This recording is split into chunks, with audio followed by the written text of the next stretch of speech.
পুৰা ভাল আজি মোৰ ইমান ভাল নহয় মোৰ মাতটো বহি আছে গতিকে মই অকণমান সময় কম বেছি দেৰি নকওঁ কিন্তু গুৰেশ্বৰ কলেজত পিছত মই আকৌ এবাৰ আহিম ঠিক আছে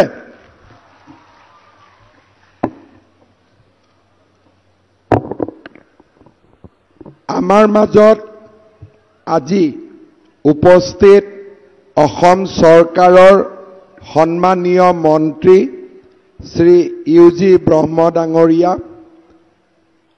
সন্মানীয় বিধায়ক শ্ৰী ভৱেশ কলিতা ডাঙৰীয়া অসম প্ৰদেশ ভাৰতীয় জনতা পাৰ্টিৰ সভাপতি তথা দৰং ওদালগুৰি লোকসভা সমষ্টিৰ সন্মানীয় সাংসদ শ্ৰী দিলীপ শইকীয়া ডাঙৰীয়া গুৰেশ্বৰ মহাবিদ্যালয়ৰ অধ্যক্ষ ডক্টৰ প্ৰমোদ মেধি ডাঙৰীয়া জিলা আয়ুক্ত পংকজ চক্ৰৱৰ্তী ডাঙৰীয়া আমাৰ সোণালী জয়ন্তী উদযাপন সমিতিৰ সভাপতি কৰুণাকান্ত ডেকা ডাঙৰীয়া বড়ো সাহিত্য সভাৰ সভাপতি ডক্টৰ সুৰথ নাৰ্জাৰী ডাঙৰীয়া ৰাতুল শৰ্মা ডাঙৰীয়া পবিত্ৰ বড়ো ডাঙৰীয়া মহিধৰ বড়ো ডাঙৰীয়া উপস্থিত অধ্যাপক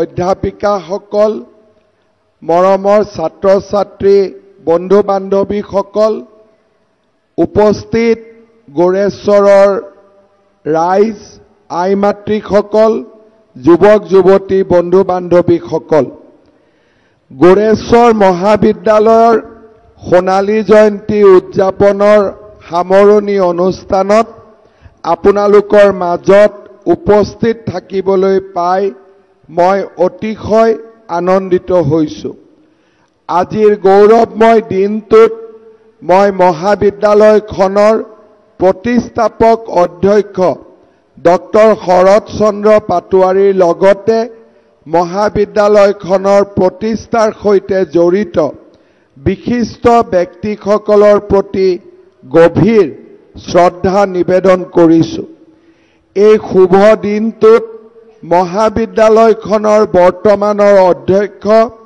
ডক্টৰ প্ৰমোদ মেধিৰ লগতে 5 দশকৰ দীঘলীয়া পৰিক্ৰমাত শিক্ষানুষ্ঠানখনৰ সৈতে জড়িত হোৱা প্ৰতিগৰাকী অধ্যাপক অধ্যাপিকা বৰ্তমান আৰু প্ৰাক্তন ছাত্ৰ ছাত্ৰী কৰ্মচাৰীৰ লগতে সমূহ গুৰেশ্বৰবাসীক আন্তৰিক অভিনন্দন জ্ঞাপন কৰিছোঁ আজিৰ পৰা 5 দশক পূৰ্বে এই অঞ্চলৰ উচ্চ শিক্ষাক পোহৰেৰে উজ্বলাই তুলিবলৈ অঞ্চলটোৰ বিদ্যা অনুৰাগীসকলে যি আশাসুদীয়া প্ৰচেষ্টা আৰম্ভ কৰিছিল তাৰ ফলত 1974 চনৰ 29 আগষ্ট তাৰিখে এই জ্ঞানৰ মন্দিৰটো গঢ় লৈ উঠিছিল প্ৰথমে উচ্চতৰ মাধ্যমিক পাঠ্যক্ৰম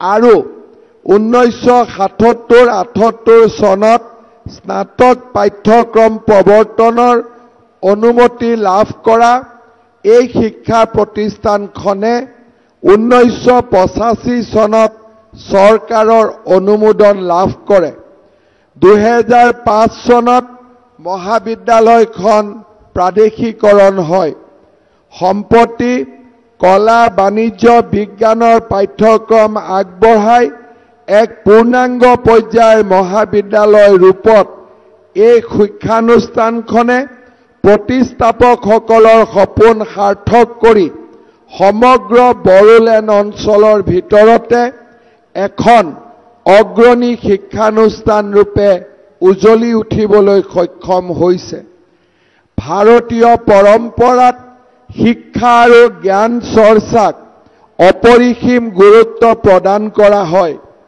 মুণ্ডক উপনিষদত কোৱা হৈছিল বিদ্যা হ'ল সাক্ষাৎ ঈশ্বৰ ভৰ্তৃহৰিয়ে তেওঁৰ নীতি শতকত কৈছিলে বিদ্যা মানুহৰ দৈহিক ৰূপতকৈও অধিক সুন্দৰ বিদ্যা গোপন ধন ই যশ আৰু সুখ দিয়ে।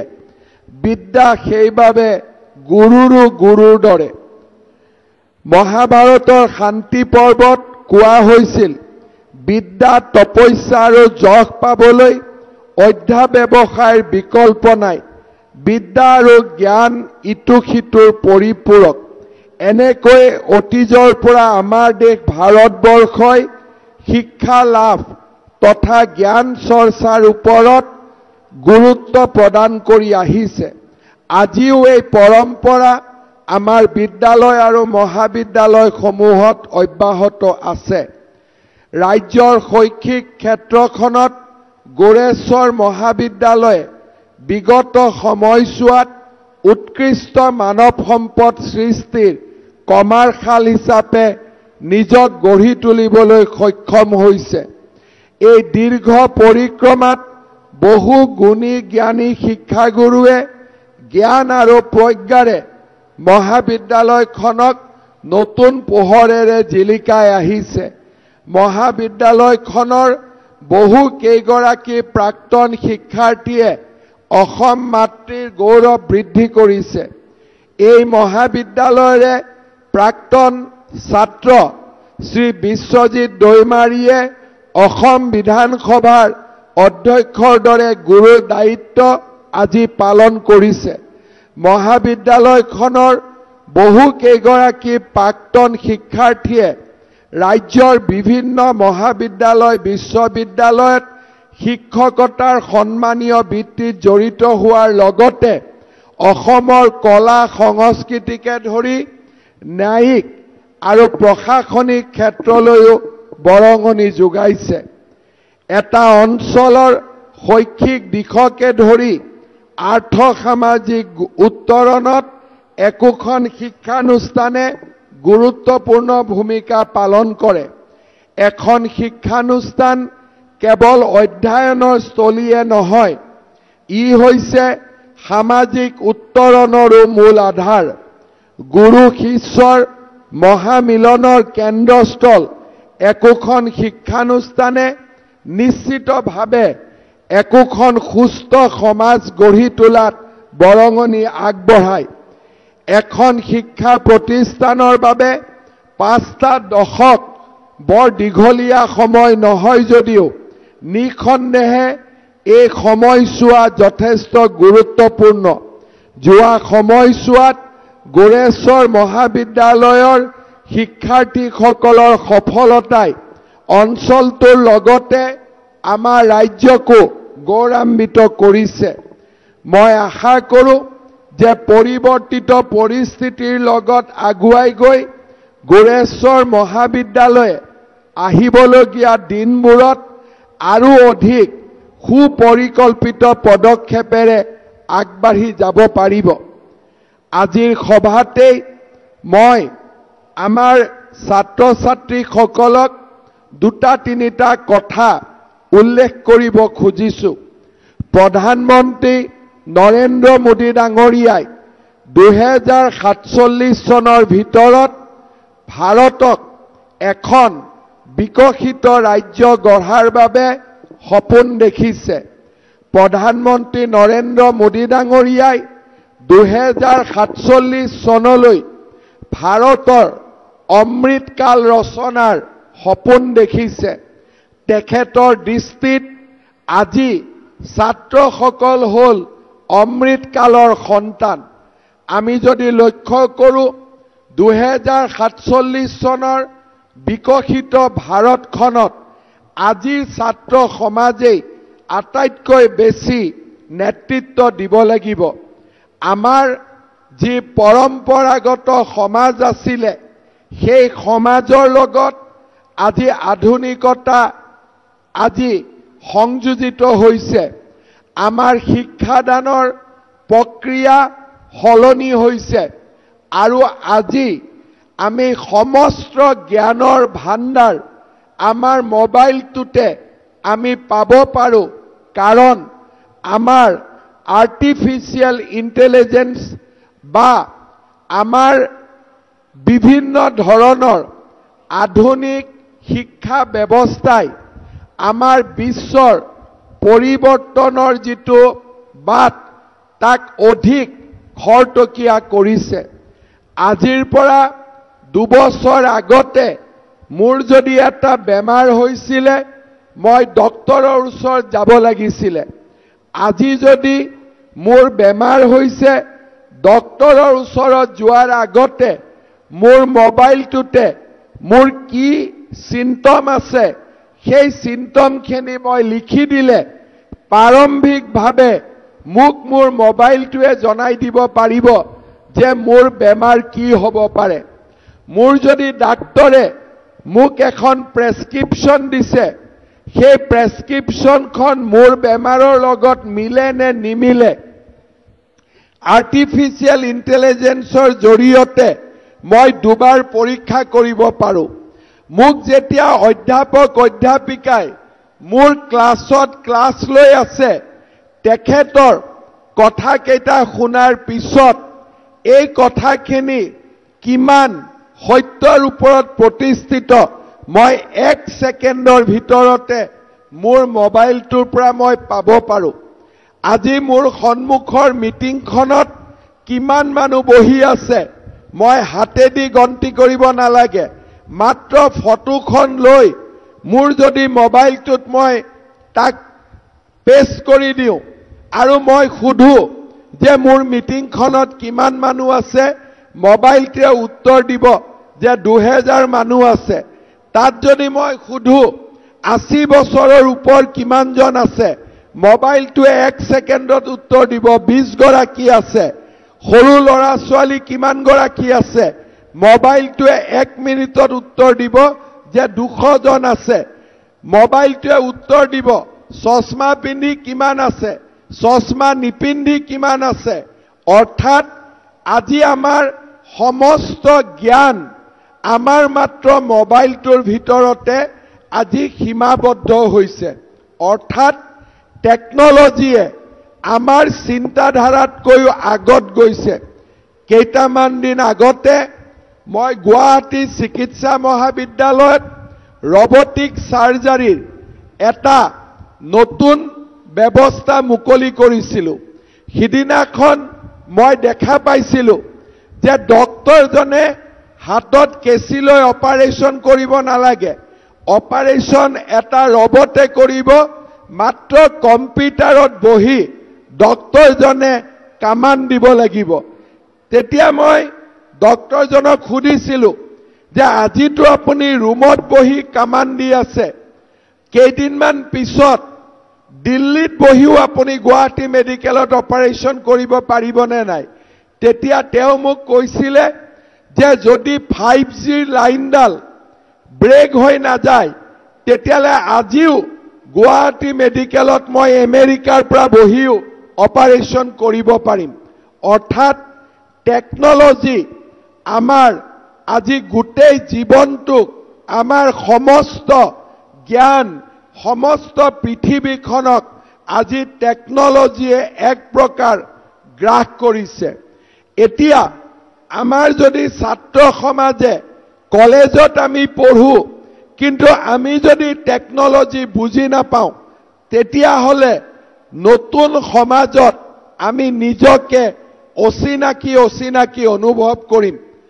লাহে লাহে আজি আমাৰ গোটেই সমাজ ব্যৱস্থা artificial intelligence augmented reality machine learning data analytics আজি বিভিন্ন ধৰণে আমাৰ সমাজখন পৰিৱৰ্তন হৈছে।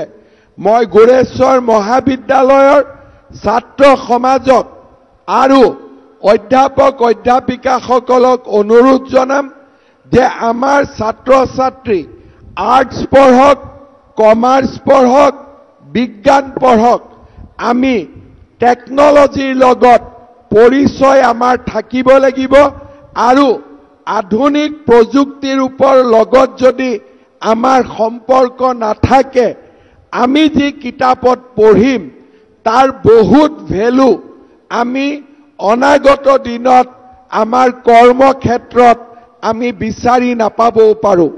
সেই কাৰণে মই আমাৰ মহাবিদ্যালয়সমূহক আৰ্টিফিচিয়েল ইণ্টেলিজেন্সৰ দৰে নতুন নতুন সাবজেক্টবিলাকৰ ওপৰত যাতে চৰ্চা হয় আলোচনা হয় তাৰ বাবে মই মহাবিদ্যালয়ৰ অধ্যাপক অধ্যাপিকাসকলক অনুৰোধ জনাম।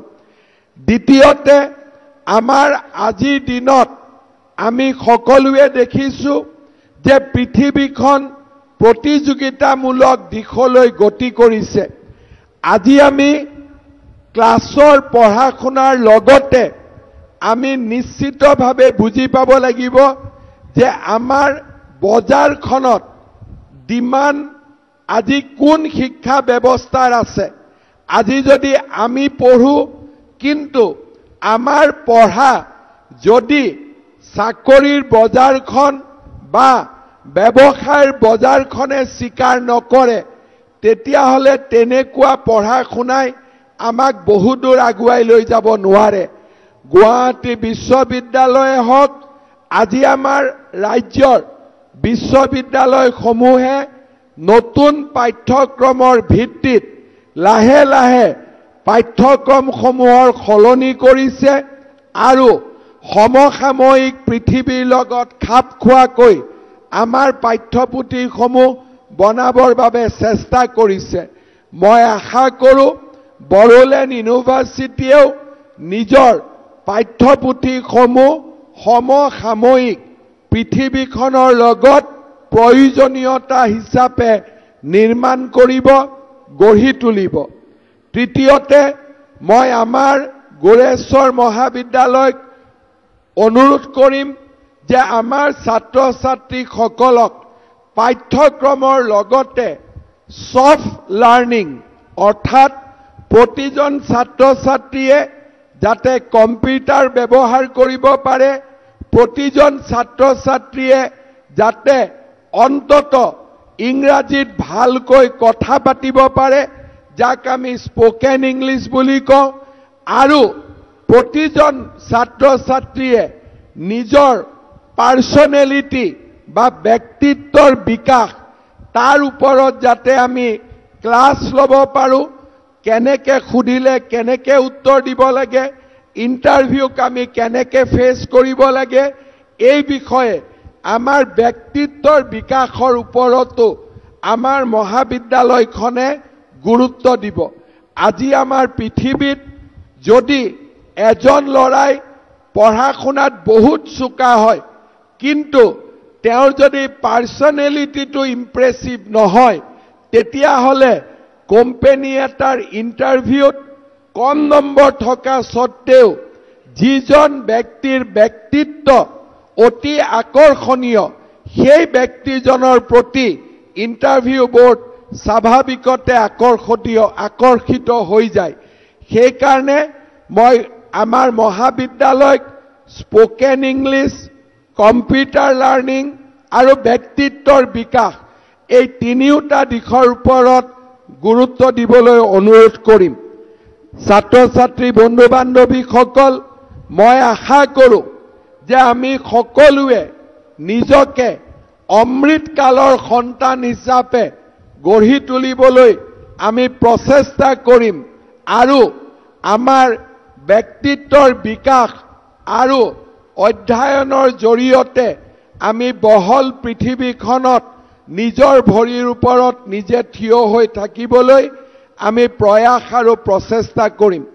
গোৰেশ্বৰ মহাবিদ্যালয়ে যেতিয়া মোক নিমন্ত্ৰণ কৰিব গৈছিল আৰু আজি ৰাতিপুৱাও বিটিআৰৰ মুৰব্বী প্ৰমোদ বড়ো ডাঙৰীয়া, MP দিলীপ শইকীয়া ডাঙৰীয়া, বিধায়ক ভৱেশ কলিতা ডাঙৰীয়াই মোক অনুৰোধ কৰিছিলে যে গোৰেশ্বৰ মহাবিদ্যালয়ত বিজ্ঞান শাখা এটা অনুমোদন দিব লাগে।